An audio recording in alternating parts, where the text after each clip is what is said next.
अल्लाह फरमाता है कि बेशक शैतान इंसान का खुला हुआ दुश्मन है। शैतान हमारा भी दुश्मन है, हमारे बाप दादा का भी दुश्मन है। जब चोर को पता चल जाता है कि जिस घर में वो चोरी करने जा रहा है, वहां के लोगों को पता चल गया है कि चोर फुला शख्स है, तो अब वो जब वहां जाएगा तो पकड़ा जाएगा और मारा जाएगा। तो इसी तरीके से जब शैतान को ये पता चल जाता है कि वो जिस पे हमला बोलने वाला है, शैतान को जब पता चल जाता है अगर इस पर हमला बोलेंगे तो गिरफ्तार हो जाएंगे, तो शैतान के हथकंडों से बचें। शैतान अपने हथकंडों को हर तरीके से आजमाता है और इंसान को बहकाता है, इंसान को बड़ी नेकी से लाके छोटी नेकी पर लाके कर देता है। अगर आपको 1000 नेकी मिलने वाली है तो शैतान आपको 100 या 10 नेकियों पर लाके कर देगा।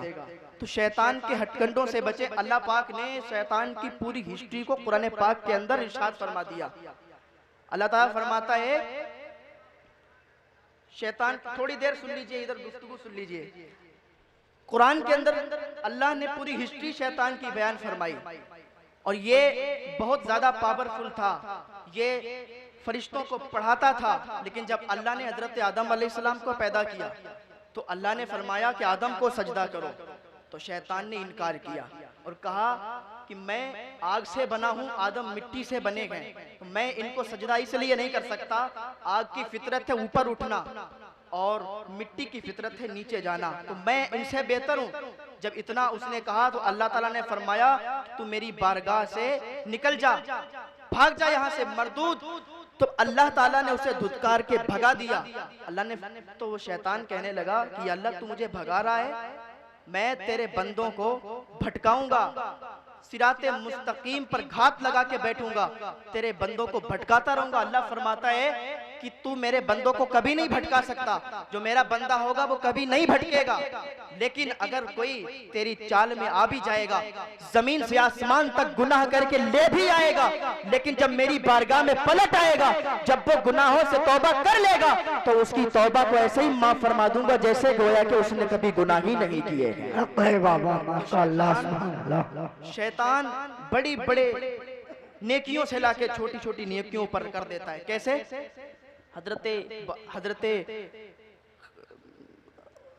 एक क्या नाम है, हजरत अमीर मुआविया रदी अल्लाह ताला अन्हु, जहन से बात भी एकदम उतर जाती है। हजरत अमीर मुआविया रदी अल्लाह ताला अन्हु सो रहे थे, नमाज कज़ा हो गई फजर की।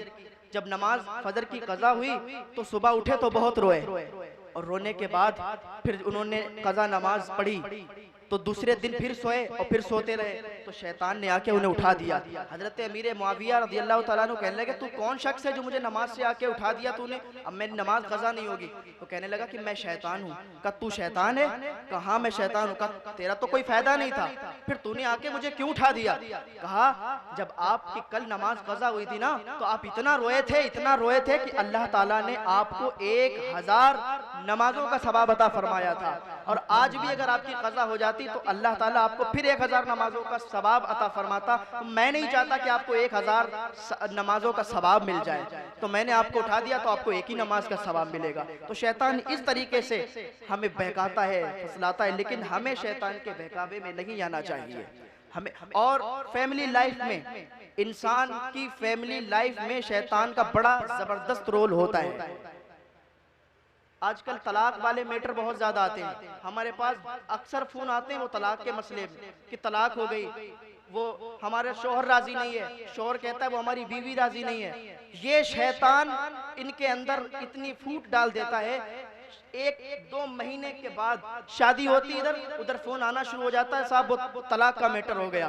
तो क्यों? ये शैतान हमारे अंदर वो फूट डालता है और इस तरीके से करता है। तो हमें चाहिए कि हर वक्त हम अल्लाह की इबादत में लगे रहें और हर वक्त दरूद शरीफ पढ़ते रहें, दरूद शरीफ का ज्यादा से ज्यादा विर्द करें। आपको मैं एक बात बता के फिर रुखसत होना चाहता हूँ, उसके बाद देखूंगा माहौल आपका कैसा है कि शैतान किस तरीके से इंसान को बहकाता है। एक आबिद था, उसका नाम बरसीसा था। हजरत अल्लामा जलालुद्दीन सुयूती अलैहि रहमा ये नकल फरमाते हैं अपनी किताब में, एक बरसीसा नाम का ये था तो बहुत बड़ा आबिद था, इबादत गुजार था, नमाजें पढ़ा करता था। एक दिन कमरे में नमाज पढ़ रहा था, लेकिन घर से बाहर नहीं निकला करता था, हर वक्त अल्लाह की इबादत में लगा रहता था। नमाज पढ़ रहा था कमरे में, तो एक दिन क्या देखा इसने, खिड़की खोली। अब शैतान का रोल देखो यहाँ से किस तरीके से शुरू होता है और कैसे इसको आबिद से इसको गुनाहगार बना के और इसको कत्ल भी करवाता है और इसको मुर्तद भी बना देता है। तो इसने खिड़की खोली तो देखा कि एक बहुत नेक इंसान नमाज अदा कर रहा है और वो साहब शैतान था और वो नमाजी की शक्ल में आया था और उसके दरवाजे के सामने नमाज पढ़ने लगा। धीरे धीरे इंसान के उसमें ये आता है, धीरे धीरे इंसान को बहकाता है और इंसान इसके बहकावे में कैसे आता है। तो जैसे ही खिड़की खोली देखा कि एक शख्स नमाज पढ़ रहा है, उसने फिर बंद कर दी और फिर वो बरसीसा था फिर नमाज पढ़ने लगा। जब फिर नमाज पढ़ने लगा, फिर दूसरे दिन उसने फिर खिड़की खोली तो फिर वही शख्स था, फिर उसने खिड़की बंद कर दी। इस तरीके से 15 दिन जब गुजर गए तो उसने सोचा यार इतना नेक बंदा है, ये हर वक्त नमाजों में लगा रहता है, तो क्यों ना हम इसको अपने पास बुला लें।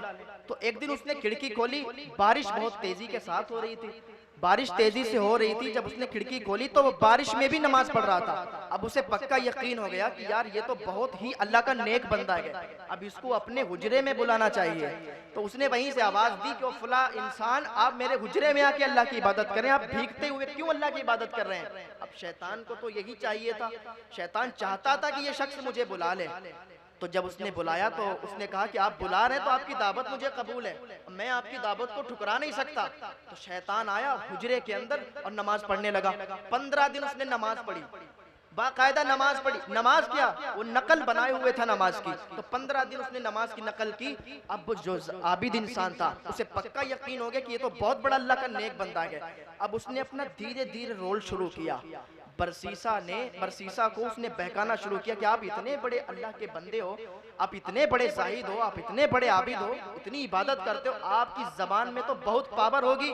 आप मरीजों को देखा करें, आप लोगों को देखा करें, आप शहर में जो लोग परेशान होते हैं उनको देखा करें, उन पर फूंक डालना शुरू किया करें, वो लोग शिफायाब हो जाएंगे।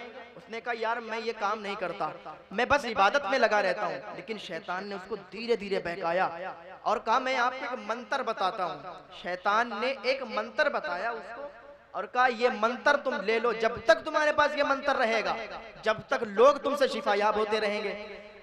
1 महीना इबादत करने के बाद शैतान चला गया, उसने अपना काम यहीं से शुरू कर दिया। अब देखिए बरसीसा नाम का जो आबिद था उसका रोल क्या है।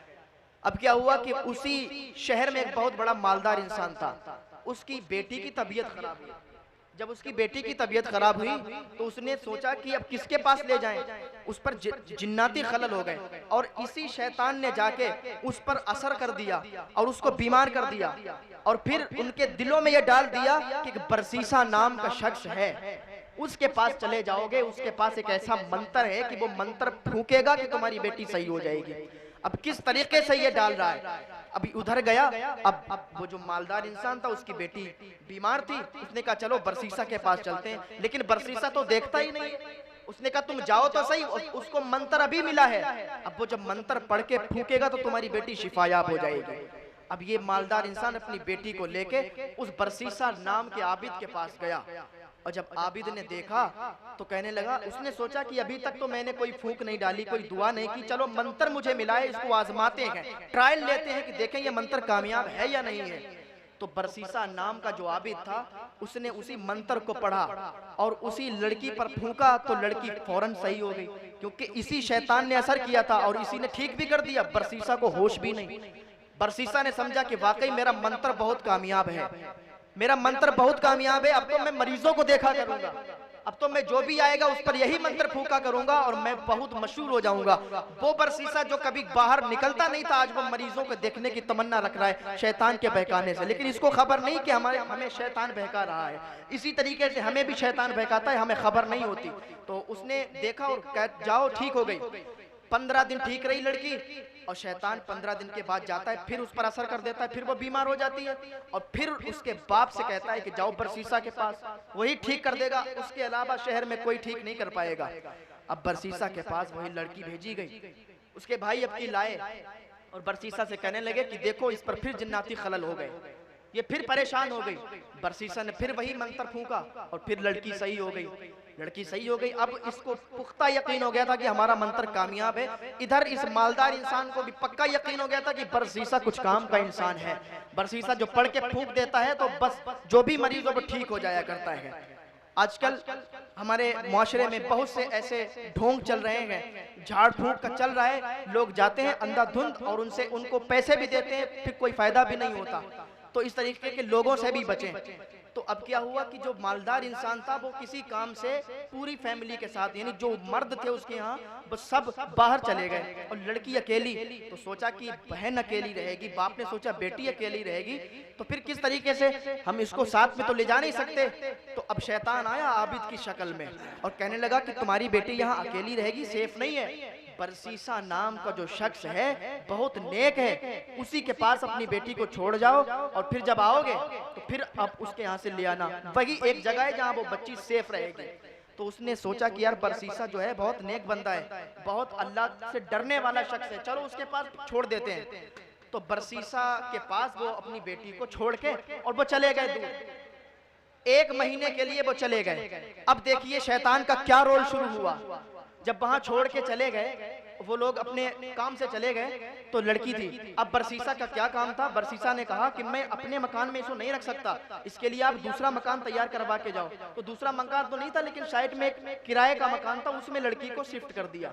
लड़की वहां रहती थी, बरसीसा दूसरी जगह रहता था। खाना देने रोज जाता था, दहलीज पे रख देता था और चलाता था।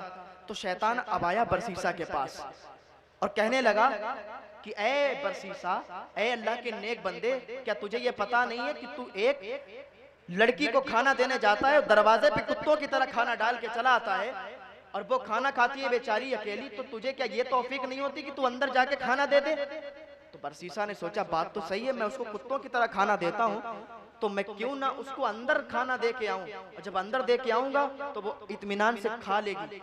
तो इतना जब उसने सुना तो वो दूसरे दिन जब खाना लेके गया तो वो अंदर रख के आया। फिर इसी तरीके से 4-5 दिन गुजरे तो फिर शैतान आबिद की शक्ल में आया और बरसीसा को होश नहीं है कि ये मेरे पास शैतान आ रहा है। अब उसने क्या किया कि अब बताने लगा कि तू यहाँ अंदर रख के चलाता है, अकेली लड़की रहती है, उससे ना कोई बोलने वाला है ना कोई सुनने वाला है, तो क्यों ना थोड़ा अंदर बढ़ जाया कर और थोड़ा उसको अंदर खाना दे दिया कर जाके। तो बरसीसा ने कहा बात तो ठीक है। अब वो थोड़ा अंदर जाने लगा और अंदर खाना दे के चलाता था। अब इस तरीके से शैतान उसको बरगलाता गया और वो इस तरीके से उसके बहकावे में आता गया। धीरे धीरे उसके बहकावे, कितना नेक इंसान था, जाहिद था, आबिद था, लेकिन उसके बहकावे में आता गया। अब एक दिन क्या हुआ कि वो उसके बिल्कुल घर के अंदर जाके खाना देके चला आया। अब शैतान ने कहा कि तू अंदर जाता है चलाता है, थोड़ी बातें कर लिया कर, जब थोड़ी बातें कर लेगा तो उसका दिल लग जाएगा, अकेली बच्ची है उसका दिल लग जाएगा। तो कहा बात तो ठीक है। तो दूसरे दिन फिर वो गया, उससे बातें करके चलाता था। अब धीरे धीरे माहौल इतना खराब हो गया कि बरसीसा ने जिना कर लिया, माज़अल्लाह जिना कर लिया। शैतान ने उसको ऐसा बहकाया कि उसने जिना कर लिया। अब वो क्या हुआ, अब वो बड़ा परेशान हुआ, आबिद से कहने लगा, वो शैतान था आबिद की शक्ल में आया। अब बरसीसा उससे कहने लगा कि मुझसे तो इतना गुनाह हो गया। उसने कहा कि कोई बात नहीं है, अभी किसी को बताना मत, उसके भाई और उसके बाप बाहर गए हुए, जब आएंगे तो किसी को कोई खबर ना लगे। कहा ठीक है। लड़की थोड़े दिन के बाद प्रेग्नेंट हो गई। लड़की प्रेग्नेंट हुई। अब वो वहां पर उनको टाइम लग गया, काफी 1 साल का वक्त उन्होंने लग गया जहां पर वो लोग गए थे।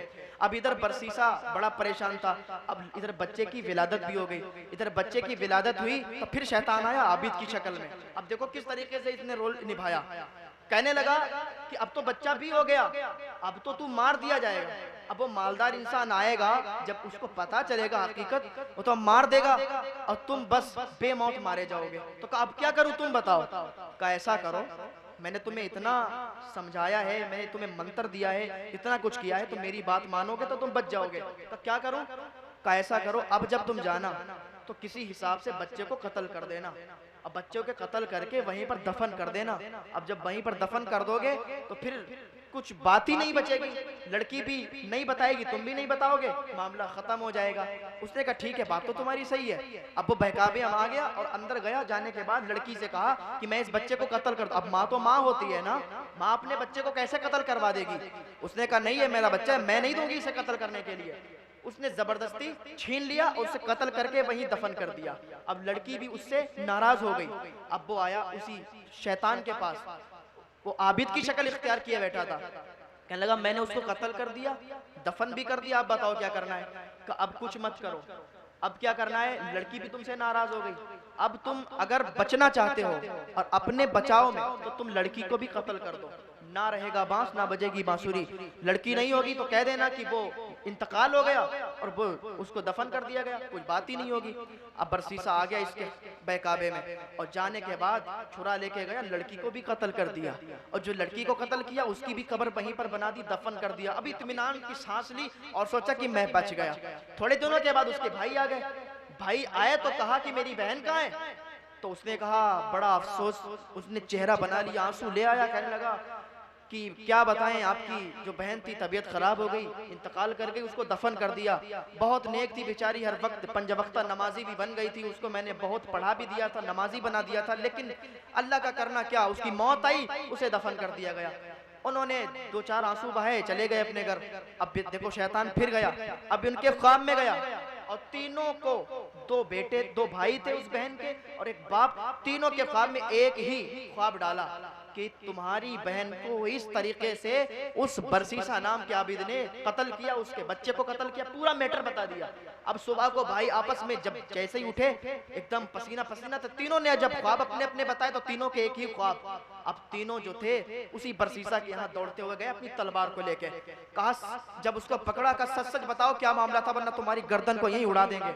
उसने सारी बात को सच सच बताया, का ऐसा ऐसा मामला था, हम उसके कहने पे आ गए थे, वो हमारा आका है, वो हमारा उस्ताद है, वो हमें बताता गया, हम उसके कहने पे आते गए, अभी भी इसे नहीं मालूम कि ये शैतान है जो हमें बहका रहा है।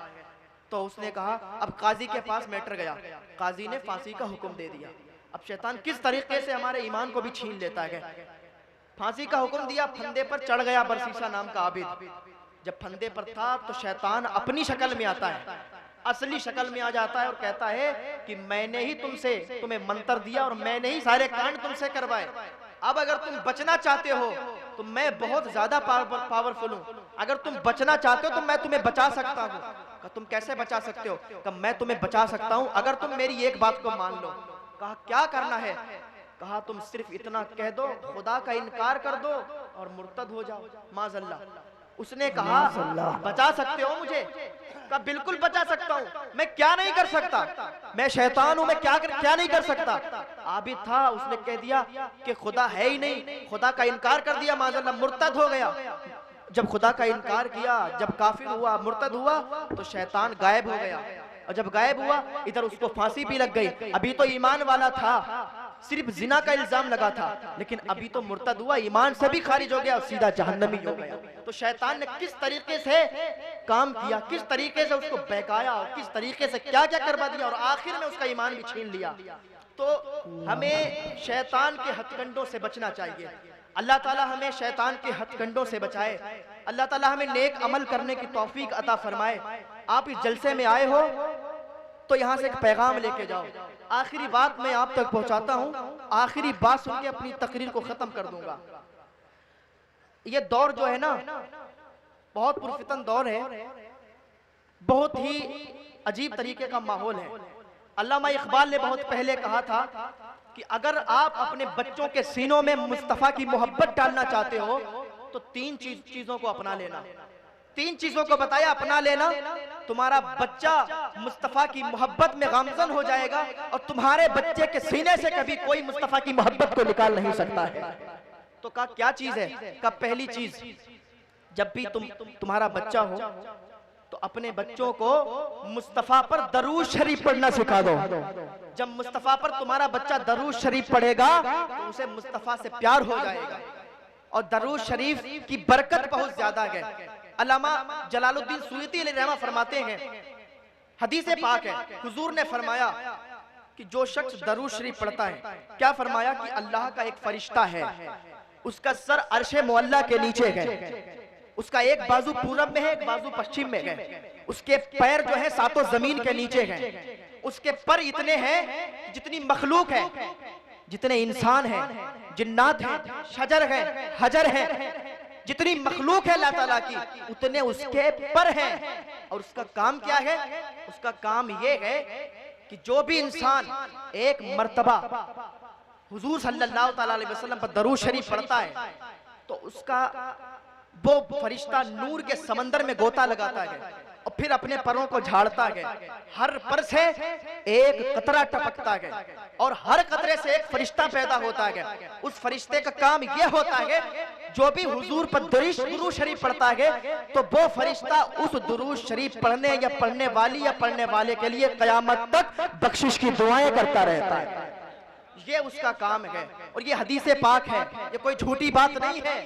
ये अल्लाह ताला का एक इतना बड़ा फरिश्ता है, जब वो अपने परों को झाड़ता है तो फरिश्ते निकलते हैं। आपका बेटा आपका नहीं रहता, आपके घर वाले आपके नहीं रहते, आप इंतकाल कर जाएं, आज दुनिया में लोग हमारा साथ नहीं देते तो मरने के बाद कब्र में हमारा साथ कौन देगा? हमारी कब्र पर फाता पढ़ने कौन आएगा? हमारे लिए दुआएं कौन करेगा?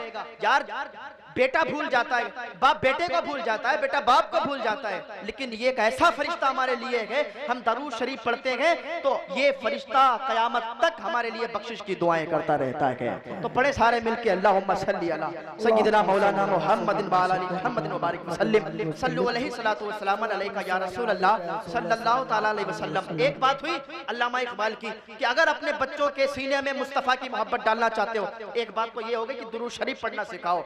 दूसरी बात यह है कि अपने बच्चों को मुस्तफा की सीरत पढ़ना सिखाओ। मुस्तफा की सीरत पढ़ के उनको बताओ। जब आप खुद ही नहीं पढ़े होगे तो फिर मुस्तफा की सीरत क्या पढ़ाओगे? तो आपको चाहिए कि अगर आपका एक बेटा है तो उसे मदरसे में भेज दो और उसे आलिम दीन और हाफिज कुरान बनाओ ताकि वो आपका बख्शिश का जरिया बन जाए, आपकी भी बख्शिश करवाए, आपके गांव वालों की भी बख्शिश करवाया करे। तो अपने बच्चों को आलिम दीन बनाओ, उन्हें सीरत मुस्तफा पढ़ाओ ताकि मुस्तफा की मोहब्बत उनके सीने में आ जाए। और आखिरी बात बताई कि अगर चाहते हो कि तुम्हारे बच्चे के सीने में मुस्तफा की मोहब्बत आ जाए तो उन्हें मुस्तफा का हुस्न और जमाल बताया करो। मुस्तफा का हुस्न और जमाल बताओ, क्योंकि दुनिया में कोई ऐसा इंसान नहीं है जैसे मेरे मुस्तफा है और जैसा हुस्न मेरे मुस्तफा का है वैसा हुस्न दुनिया में कोई नहीं, किसी माँ ने ऐसा बच्चा ही नहीं पैदा किया है। बच्चों को जब मुस्तफा का हुस्न और जमाल बताओगे तो उन्हें मुस्तफा से प्यार हो जाया करेगा, उन्हें उन बच्चों को मुस्तफा से इश्क हो जाएगा। बात तो बहुत लंबी चली जाएगी, मैं इस पर गुफ्तगू करूं लेकिन वक्त साथ नहीं दे रहा। मैं अपनी गुफ्तगू को यहीं पर खत्म करता हूं। अल्लाह ताला हमें नेक अमल करने की तौफीक अता फरमाए। सारे लोग कलमा शरीफ पढ़ने ला इलाहा इल्लल्लाहु मुहम्मदुर रसूलुल्लाह सल्लल्लाहु तआला अलैहि वसल्लम। मेरे पढ़ने में सुनने में आपके कोई गलती हो जाए, कोई हो गई हो, अल्लाह ताला उसे माफ फरमा दे। अल्लाह नेक अमल की तौफीक अता फरमाए, अल्लाह गुनाहों से बचने की तौफीक।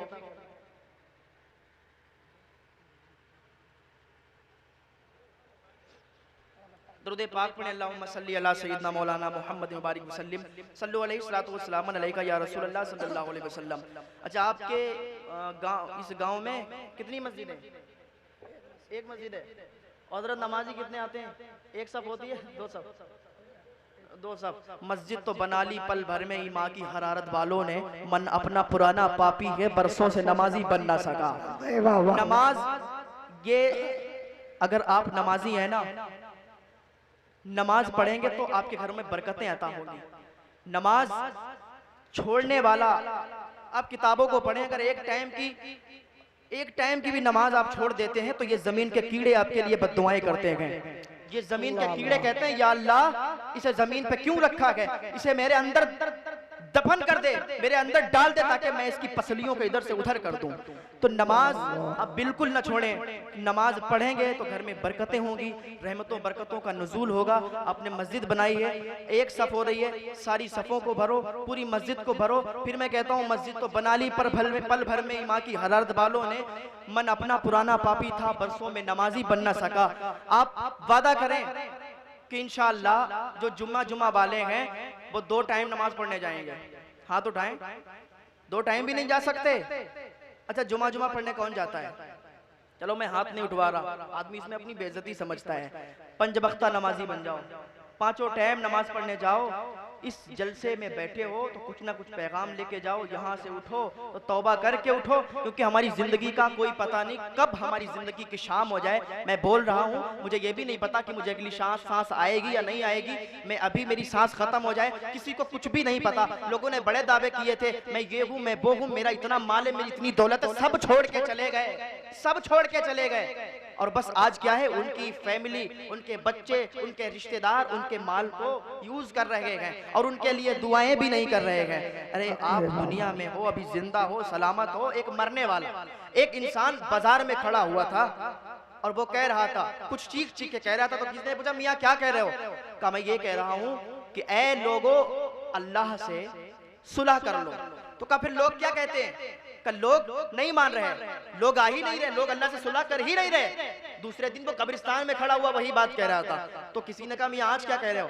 कहा, आज मैं वही बात कह रहा हूं, लेकिन आज बंदे तो मान रहे पर रब नहीं मान रहा। आज क्योंकि अभी हमारे पास टाइम है, फिर ऐसा वो वक्त आ जाए कि हम तो मान रहे हो पर अल्लाह ना मानता हो, इसलिए कि तौबा का दरवाजा बंद हो जाएगा, फिर हमें तौबा करने का टाइम नहीं मिलेगा। तौबा के दरवाजे भी खुले हुए हैं, सारे दरवाजे बंद हो जाएं, सारे दरवाजे बंद हो सकते हैं, लेकिन तौबा का दरवाजा अभी खुला हुआ है। अल्लाह फरमाता है, मेरे बंदो आओ तो सही, तुम तौबा करो तो सही, तुम्हारी तौबा को ऐसे ही माफ फरमा दूंगा जैसे तुमने कभी गुनाह ही नहीं किए। अल्लाह नेक अमल की तौफीक अता फरमाए, अल्लाह गुनाहों से बचने की तौफीक अता फरमाए। वमा अलैना इल्लल बलाग। अस्सलामु अलैकुम व रहमतुल्लाहि तआला व बरकातुहू।